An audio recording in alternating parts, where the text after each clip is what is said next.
After a girl named Mia leaves her room to head to school, her mom, Helen, asks if she feels confident about giving a speech in her class debate later that day. Mia doesn't feel ready, but her mom gives her some tips and tells her not to look at the crowd. Shortly after, Mia gets to school and appears to be one of the least popular students, who often feels invisible. She eventually meets her best friend, Lily, and they head to their class together. After a while, the debate competition begins, and a boy named Josh, who happens to be Mia's crush, impresses the crowd with his affirmative stance on the topic.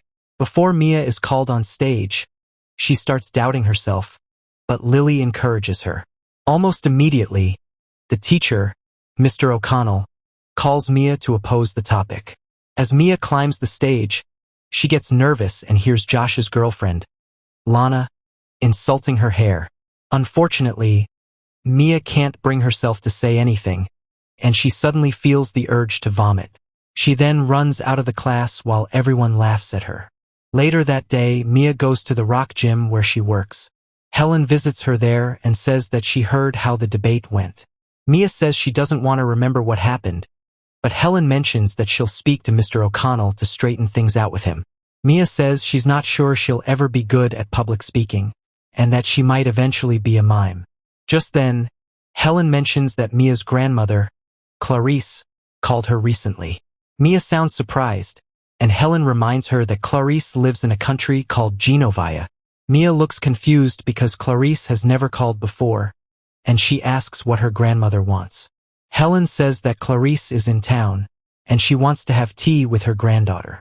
Mia doesn't get this, and as she starts her rock climbing session with Helen, she asks if Clarice was the one who made her parents get divorced.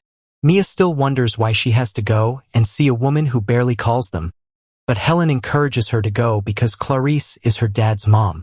She adds that Clarice told her that Philippe always hoped that Mia would meet his mom one day. Following this, Mia agrees to meet Clarice and hear what she has to say. The next day, during music class, Lily asks if Mia can help her with something after school, but she says she has a meeting with her grandmother. Later that day, Mia heads to Clarice's address and uses the intercom beside the gate to inform security that she's there to see her grandmother. After she's allowed to enter the premises, Mia heads into a building where her bag is checked by a man at the entrance. Following this, she's told to sit in the lobby to wait for Clarice. As Mia wonders where she is, a lady named Charlotte from the Genovian attaché corps comes over to greet her. Mia then asks where she is, and Charlotte mentions that she's at the Genovian consulate. As she tells Mia that her grandmother will be with her shortly, Clarice shows up, and the guards in the room immediately stand up from their seats. Clarice then says it's nice to see that Mia came to visit her. Mia says she has a lovely house, and Clarice tells Charlotte to get the tea ready in the garden. Mia then asks what Clarice wants to talk about, but before she goes straight to the point, she gives her granddaughter a locket with the crest of Genovia. Mia thanks her for the gift, and Clarice tells her granddaughter to keep it safe because it means so much to her. Following this, they head out to the garden, and Clarice tells Mia that Philippe was the prince of Genovia. Mia thinks she's joking, but Clarice says she's serious. She adds that Mia is the princess of Genovia, and that since her dad is dead, she's the new heir. Mia looks shocked and cannot believe this, but Clarice says she can rule Genovia because she's a royal by blood. Mia still finds this surprising, but Clarice keeps talking about how she'll have to move to Genovia and learn to be a princess. Mia says she doesn't want any of that, and she runs away from the table. Clarice looks disappointed, but her head of security, Joe, tells her that Mia probably needs more time. Clarice then tells Joe to stay close to her and be her driver. Even though Joe doesn't seem happy about this, he agrees to do it. When Mia gets home, she complains to Helen and asks why her mom never told her about her dad's royal background. Helen says it was to protect everyone, but Mia doesn't get this. Helen then explains that it was one of the reasons she and Philippe got divorced because she didn't see herself becoming a queen whose only job would be to follow the king around. She adds that after the divorce, she, Clarice, and Philippe agreed to keep Mia far away from the royal family's business until she turned 18. She then mentions that things changed after Philippe's death. Mia still thinks Helen should have told her something, and she says that people will only see her as a freak with a tiara. Helen doesn't know what else to say, and she leaves Mia's room. The next morning, Clarice shows up at the house with her limo. While talking to Helen, Clarice says that Philippe was ready to be king until he died in an accident. She then mentions that if Mia refuses to be a princess, Genovia will cease to exist as they know it. Helen can't believe that the future of Genovia lies in the hands of her 15-year-old daughter, but Clarice says she can't wait until Mia turns 18 to teach her everything she needs to know. Just then, Mia comes down from her room, but as she sees Clarice, she says she's going back to bed. Before she leaves, Helen tells her to wait because the three of them have to talk. Mia says she doesn't have anything to say to them, but Helen tells her to at least listen to her grandmother. Just then, Clarice mentions that she's hoping to introduce Mia to the press and public at Genovia's annual Independence Day ball. Mia still doesn't sound interested in becoming a princess, and she heads to her room. Helen and Clarice follow her there to try to convince her to change her mind. But Mia hides in the ceiling and insists that she has other things to do. As Clarice mentions that she has a meeting to attend, Helen says she wouldn't mind letting Mia take the princess lessons as long as she won't have to make a decision on whether to accept or reject her title before the ball. Mia seems happy with this deal, and Clarice agrees to wait for her decision while she continues her lessons on how to be a princess. However, Clarice says they mustn't tell anyone about it because she doesn't want the press to know that Mia is a princess. As they leave the house together, Mia tells Clarice about the Mustang that Helen is getting her for her 16th birthday. Clarice says it's not a sensible car for a princess, and Mia also complains that it doesn't move fast. After this, Clarice introduces Mia to Joe and says that he'll be driving her around in a limo. Mia looks amazed by this, and as they leave the house, she asks Joe if he can remove the flags in front of the limo. Joe then says he can't remove the flags because they allow him to park anywhere. After a while, they get to Lily's house, and she looks shocked that her friend arrived in a limo. She asks if they're going to a wedding, but Mia says it's just a surprise ride. As they enter the car together, Lily keeps asking about the limo, and Mia says that her long-lost grandmother showed up with it and wants her to. Mia then tells Joe to park a block away from school so that she won't attract unnecessary attention because of the limo. Later that day at school, as Mia heads to the field for baseball practice, Lana and her friends make fun of her for how the debate ended the other day. Mia looks embarrassed by this, and she just walks away. During baseball practice, Mia struggles to play well, and she ends up accidentally throwing the ball at the coach. After school, Lily tells Mia that she has a date with her dad, even though they barely have anything to talk about.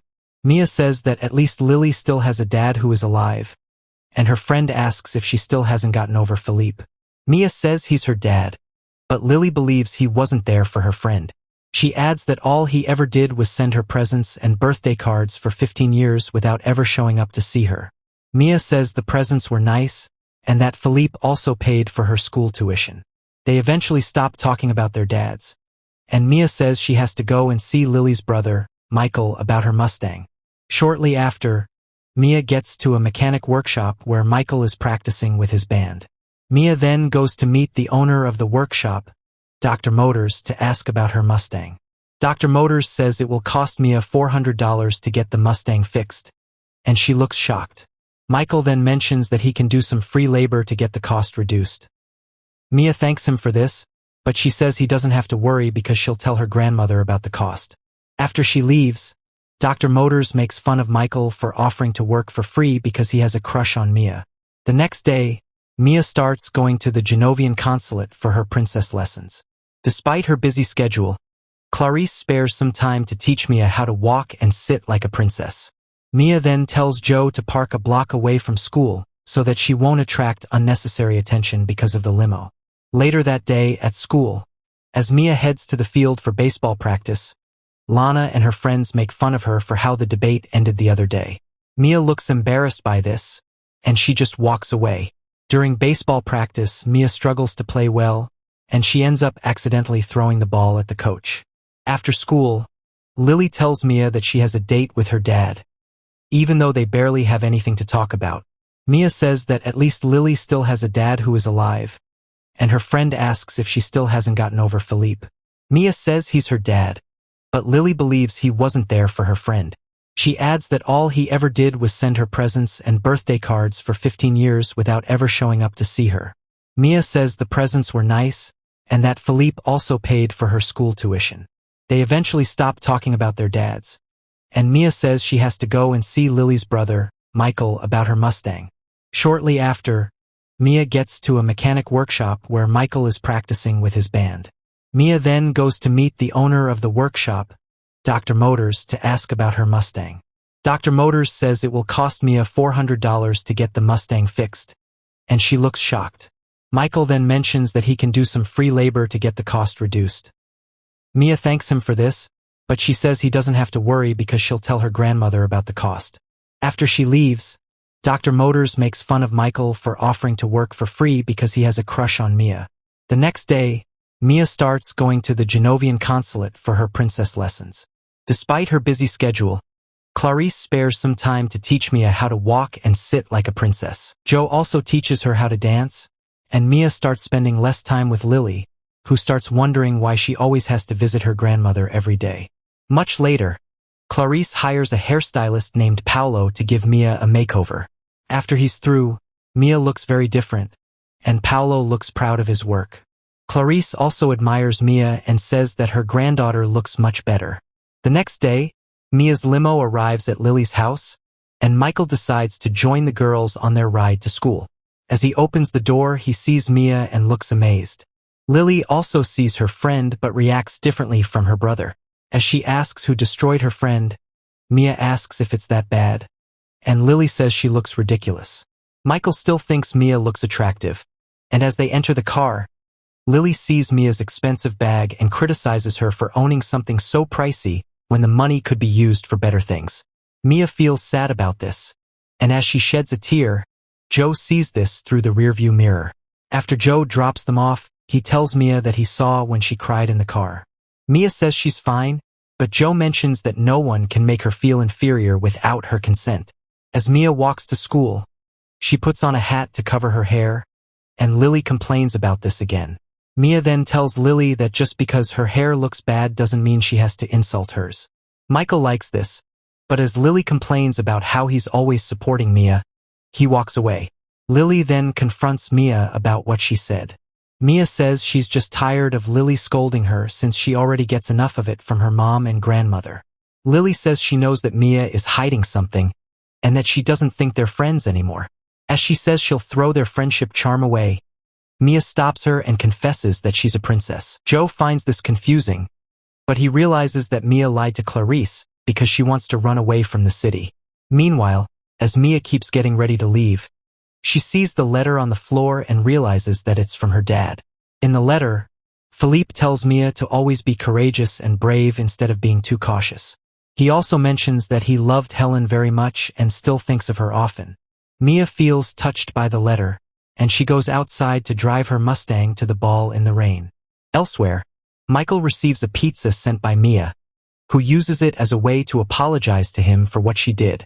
He looks happy about this and decides to head to the ball. Back at the consulate, Clarice stays hopeful that Joe will be able to bring Mia to the ball.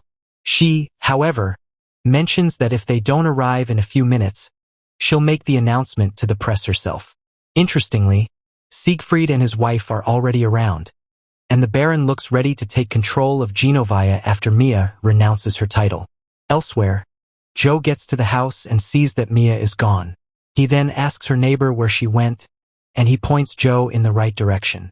On her way to the ball, Mia's Mustang breaks down, and she looks disappointed because she won't make it to the consulate in time. Luckily, Joe arrives in a limo, and she immediately follows him to the ball. Shortly after, Paolo arrives and gives Mia another makeover before she heads out to dance at the ball. While Motez dances with Clarice, Mia looks around to see if Michael forgave her and came to the ball. As she eventually sees him, she looks very happy, and he comes out to dance with her. After this, Mia enjoys herself at the party, and the next day, she joins Clarice on a trip to Genovia. After living a normal life for 15 years, Mia is suddenly informed by her mom and grandmother that she's the princess and future ruler of Genovia.